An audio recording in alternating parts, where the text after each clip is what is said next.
These kids can change their world. Their camera, their screensaver, their desktop, their ringtone, their, whatever. They can change their world.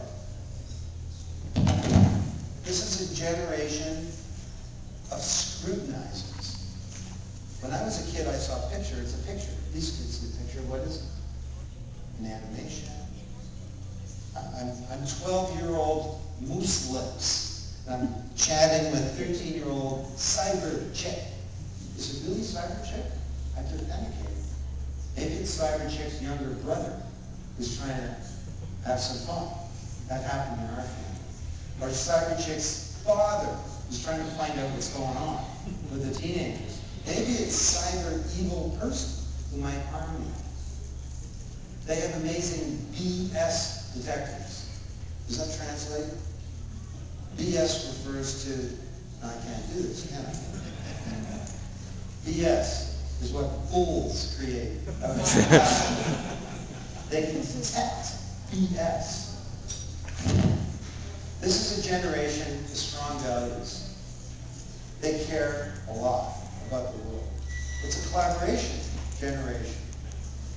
Did the Mickey Mouse Club, did that exist in Mexico?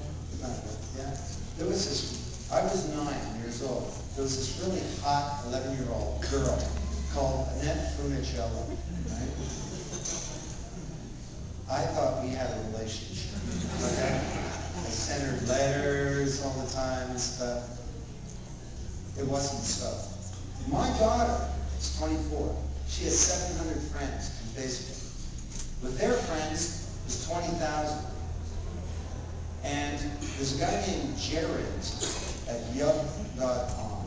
He's 19 years old. He gets to 20 million people. He's 19 years old. When I was 19, I got to 6 people.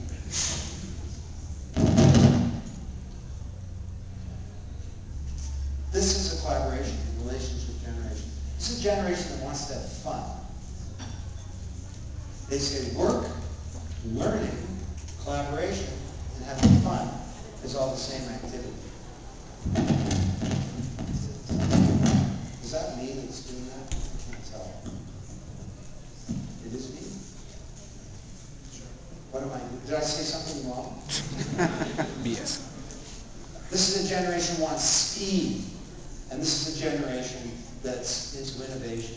So, this has huge implications for every institution. Does your company look like this?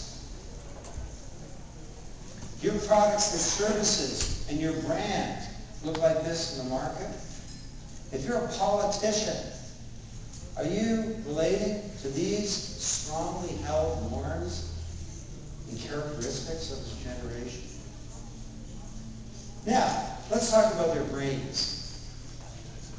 The human brain is a complex thing. And there's something called brain plasticity. That means that brains can change. Even when you're old.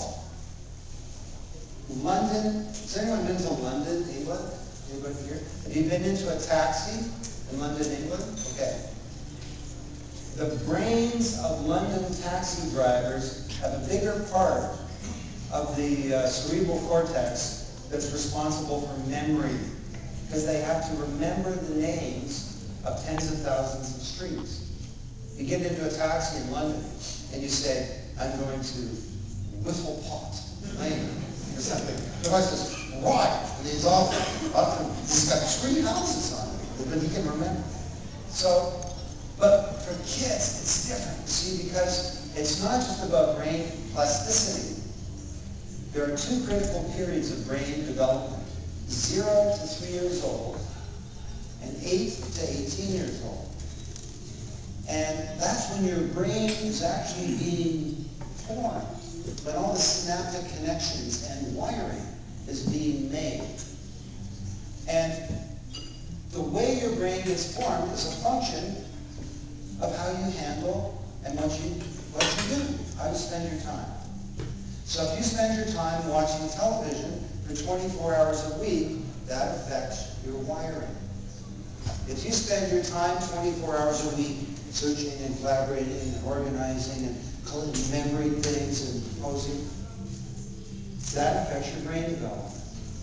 Now, this is a complicated business, and I've been working with brain scientists to better understand that. But these are the critical periods, 0 to 3 and 8 to 18. And this brain continues to be altered by these technologies. Now, you know how they can all do many things at once? It's not multitasking. Human brains don't parallel process. What's happening is that these kids have better switching abilities. They look like they're doing 7 things at once, but they're not, they're switching. Furthermore, there's evidence that they have better what's called active working memory, short-term memory. I can't even work and listen to an iPod at the same time. These kids, they seem to be able to do many things at once. They're not the dumbest generation, they're the smartest generation. The kids that have grown up digital have higher IQs, they're better SAT scores in the United States. The universities are overflowing in the U.S. with young people. There are bigger lineups to get into university than ever before. Now, having said that, that's the top third. There's a bottom third in the United States that are dropping out of high school. And then there's another billion people in the world who live on $1 a day and have never used a telephone, let alone the internet.